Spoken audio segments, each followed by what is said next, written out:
Ivan Martinouchkine avait 21 ans lorsqu'il est entré dans Auschwitz. C'était le 27 janvier 1945.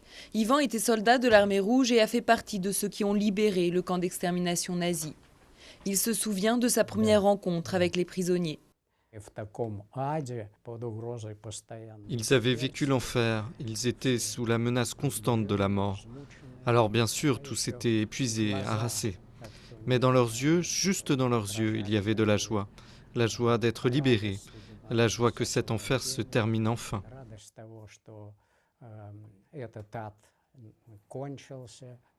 Auschwitz-Birkenau, plus d'1 million de personnes, la plupart juives, y ont péri.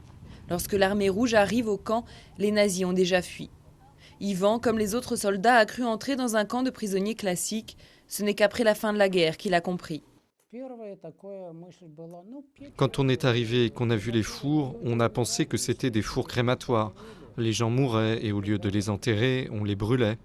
Mais personne ne pouvait imaginer qu'en fait ces fours avaient été construits spécialement pour tuer les gens, qu'ils faisaient partie d'un plan d'extermination systématique. Ivan Martinouchkine a été maintes fois décoré pour ses faits de guerre, une guerre à laquelle il pense souvent, des images qui l'accompagneront, dit-il, jusqu'à la mort.